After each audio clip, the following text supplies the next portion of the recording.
I knew something was wrong the moment her friends laughed. Not the casual, tipsy kind of laughter you hear over wine and pasta, but the sharp, cutting type that slices through a man's pride like glass. "Come on, Emily," her friend Lauren said, swirling her wine. "You could have done better. I mean, no offense, Daniel, but you're practical." The table erupted in another round of laughter. Even my wife tried to suppress a smile, but I caught it, that tiny, humiliating twitch of her lips that said she wasn't really on my side. I smiled anyway. That's what you do when you've been insulted in front of the woman you love. You pretend you didn't hear it. You pretend your heart didn't just fracture quietly behind your ribs. But the truth is, I did hear it. And I've been hearing it for months. Emily and I had been married for 6 years.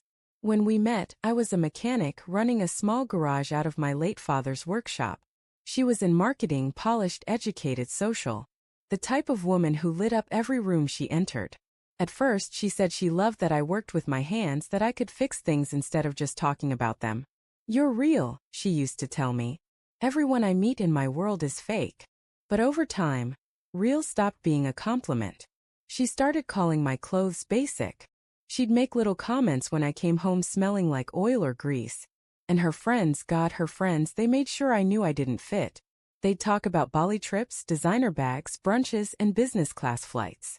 And then they'd look at me with polite smiles, like I was a waiter who'd accidentally sat at their table. Still, I stayed quiet. I thought love was enough. Until that dinner. We were celebrating Lauren's promotion.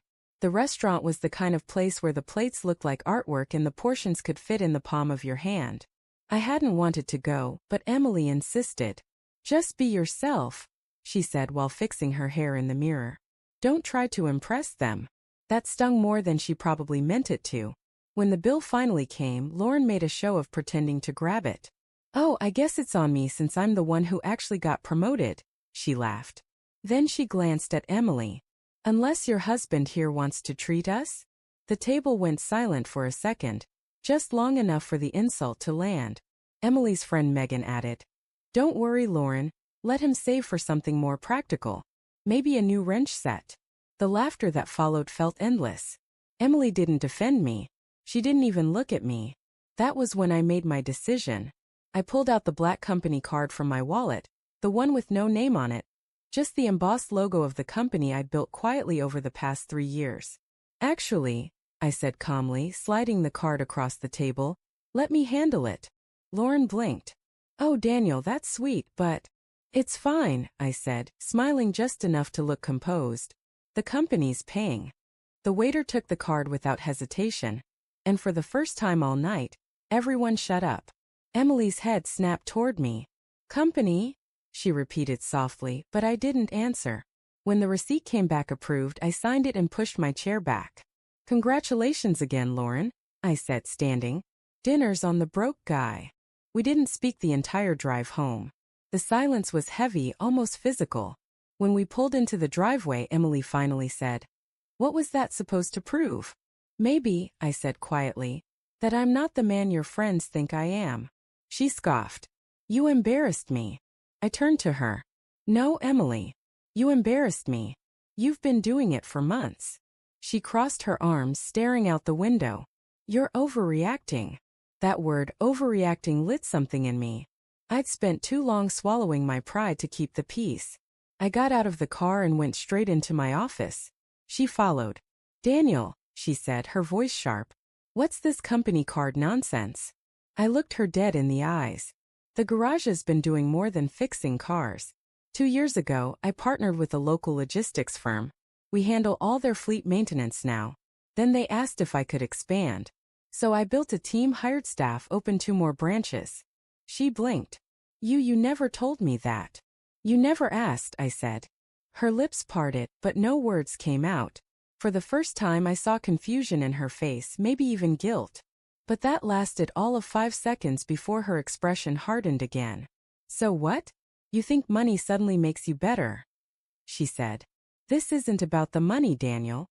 It's about how you make people feel." I laughed bitterly. "You mean how I make your friends feel?" She didn't deny it. The next few weeks were a blur of tension and avoidance. She went out more often, girls' nights, work dinners, late campaigns. I didn't ask questions at first, but something in my gut twisted every time she left. Then one night, I got a text from my assistant. "Hey, I saw Emily at the rooftop bar downtown with a guy. Looked cozy. Sorry if I'm overstepping." My first instinct was to deny it. Emily wouldn't. She couldn't. But a few hours later, when she came home smelling like cologne that wasn't mine, I didn't need confirmation. A few days later, I drove to that same rooftop bar. Not to confront her, just to see for myself. From the parking lot, I could see her through the glass railing. She was laughing, that same bright, dazzling laugh I used to fall in love with. But this time it wasn't for me.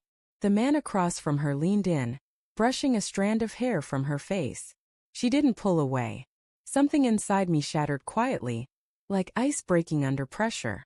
I sat in my car for a long time, staring at the city lights, trying to feel angry, but all I felt was empty. That night when she came home, I was waiting in the kitchen. "How was work?" I asked.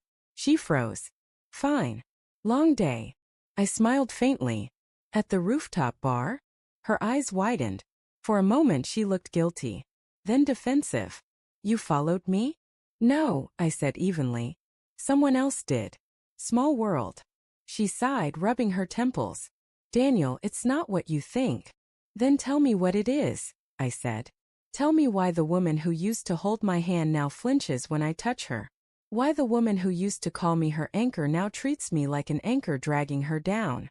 Her lips trembled, but she stayed silent. Finally she whispered, "I don't know when we stopped being us." I swallowed hard. "We didn't stop. You did." The next morning I left before she woke. I went to the office and spent the day signing over ownership of the company, to myself, legally separating it from any marital claim. Not out of spite. Out of survival. When I got home that night, she was gone. A note sat on the kitchen counter. "I'm sorry.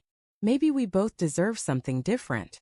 I read it twice, then folded it neatly and tucked it into my wallet, right next to that black company card.